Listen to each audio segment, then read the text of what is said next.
All right, so last video I talked about like my mom's kind of upbringing and history, and now I'm going to talk a little bit about my dad's upbringing and history. And sorry, I was just fixing the camera there because I'm like, it looks a little crooked. So this is my dad's kind of childhood and history, and then we'll get up to the point where my parents met, and obviously me and my brothers come into the picture. All right, so dad's story. I think my brothers probably know a little bit more about this than they do about my mom's story, but I think it's important to say, like, neither of my parents really talked about their childhoods or upbringing, really. And as I mentioned before, I spent a lot more time with my mom. So most of what I know about my dad's history is from her or from my dad's siblings. So yeah, I don't know that I really heard a lot about my dad's story from him, unfortunately. So what I do know is that my dad was born in Trenton, New Jersey, and he spent most of his pre-teen life there. He was the oldest son, and he has four siblings. No, there's four of them total, so he has three siblings. So as far as I know, they were all by the same father, which is Grandpa Robert. And he was not part of their family or their life in Jersey. So I don't really know a lot about what their life was in Jersey, but I do know that my grandmother, Dorothy, was the sole caregiver of all four of those kiddos. So I don't know if Grandma Dorothy and Grandpa Robert were ever married at any point. I'm not sure. I never really looked into that, to be honest. I didn't get that impression. But I do know, at least from what I know, is that they're all his kids. I don't know if she did. I'm assuming she had a job living in a city with four kids. I'm assuming she did some sort of work, but unfortunately I'm not really sure what that was, and I don't think anyone really remembers that I could ask at this point.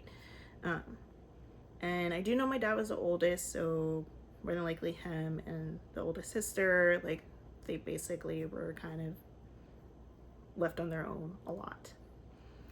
So Grandma Dorothy, when she was in her late 20s, I think maybe 26 or 27, she was diagnosed with cancer. I believe it was ovarian cancer. However, I'm not really sure, and I honestly didn't really look into that. But at that point, any kind of cancer, the treatment was terrible. This was like maybe the 60s or 70s, so it was pretty much a death sentence. And I know for my dad and his siblings, this was really traumatizing because at that time, children weren't even allowed to go in the hospital. So like, there were literal regulations that children could not be admitted to the hospital to even visit family members. So as I understand it, like, they didn't even get to say goodbye to their mom. It was like, she's in the hospital, children are prohibited to enter the hospital. You're saying goodbye to your mom through the hospital window and waving at her and never seeing her again.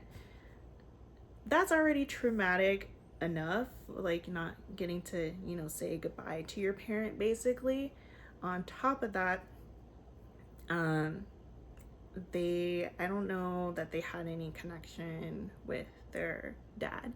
So Grandpa Robert, as far as I'm aware, he never lived in Jersey. He was living in Virginia, and by this point had another woman and her kids that he was taking care of. So the story goes that after Grandma Dorothy passed away, apparently Grandpa Robert originally wanted to take my dad and his siblings to go live with his new woman and her kids, and great grandma Eva stepped in and was like, no, I don't want them living with that man.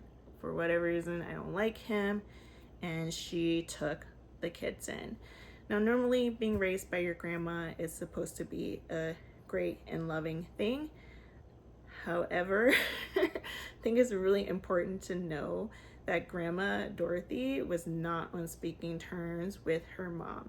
So Grandma Dorothy had run away as a teenager and like had a very tumultuous relationship with great grandma Eva. Like they were not clearly on good terms. And I don't know if there were any other circumstances that she would have wanted her kids to grow up being raised by her mother other than the situation. So it's actually really not a good thing that my dad and his siblings ended up with my great grandmother.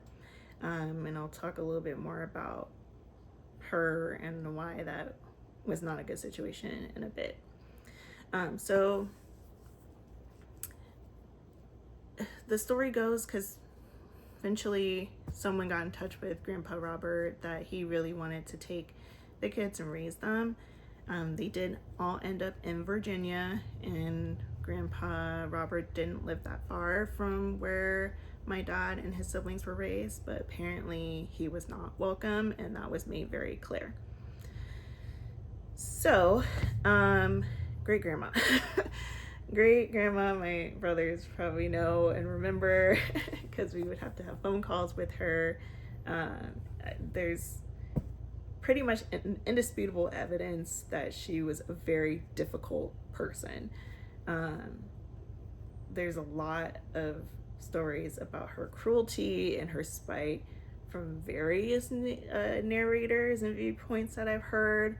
You know, it was very clear that she was not a very loving and caring person and not a very nurturing person from a lot of the stories that I've heard about her. Great grandma at this point lived on her own. All of her kids were grown, and I believe her husband had already passed away by this time. So she married young, she had raised her kids, and question marks on how well she raised those kids.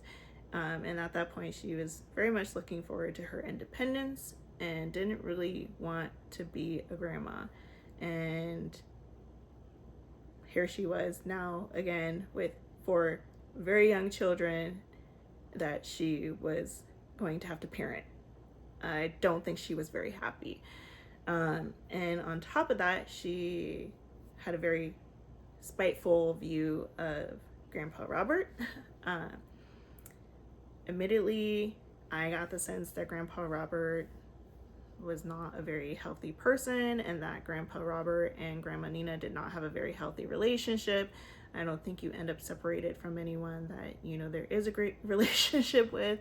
So perhaps there was some reason for her not liking him, but it became a problem with the children because she would let Grandpa Robert's brother, Uncle Paul, who me and my brothers met one time when we were kids, who was much fairer skinned, come visit frequently.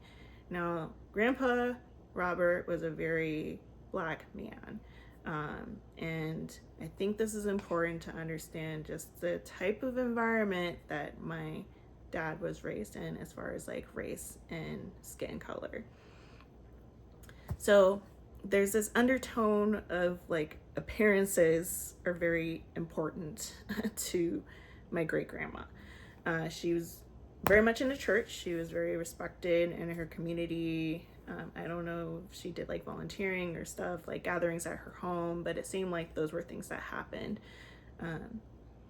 And she probably looked like, you know, a pariah to a lot of people, that she's taking in her daughter who died tragically, her daughter who died tragically, 4 young kids, and raising them on her own. Like, you know, it probably looked like very respectable to the outside.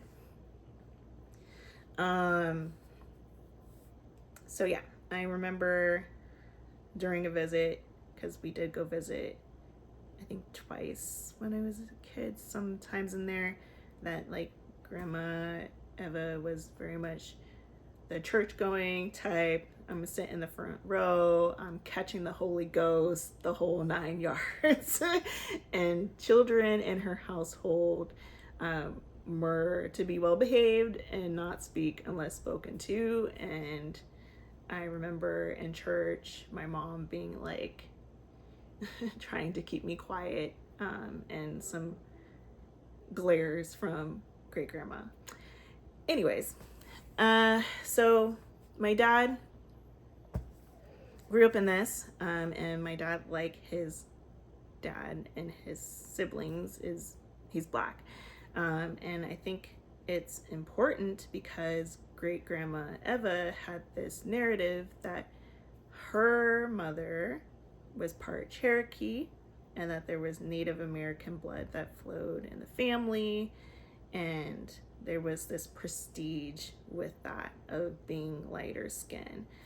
And I recall being a kid, like my dad would always talk about like my hair, like how my curls were softer and my hair was long because of this Cherokee blood, and like it was a thing.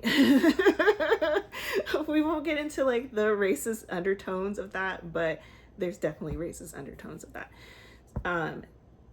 Come to find out that great grandma, there's no evidence of this. So I took a genetic test when I was in my 20s. There's other family members that have taken genetic tests. There's no Native American blood in our family. There is a mix of white, and I'm not sure if it's from both sides or one side. I'm assuming it's from both sides. So yeah, that was a complete fabrication. Like, she knew her mother was not Native American. But there was this prestige at that time in the South of being lighter skinned, and don't even get me started on like how pervasive that is just in Black culture in general. So my dad was a very black man growing up in this environment. Now, great grandma Eva is not known to be the most reliable narrator anyway. She also apparently had one of her children by someone else, and her husband was not aware that this was not her child, and the child was not aware until they were in their 40s and ended up taking a test because they had a genetic disease that did not run in the family. So there's a lot of like mysteries and half-truths and potentially just outright lies from this narrative. I'm gonna stop there because I think this one is getting a little bit long, and there's still another half of my dad's story that's really important. So we're gonna switch to more of his personality as a kid and his upbringing. Yeah, so next video.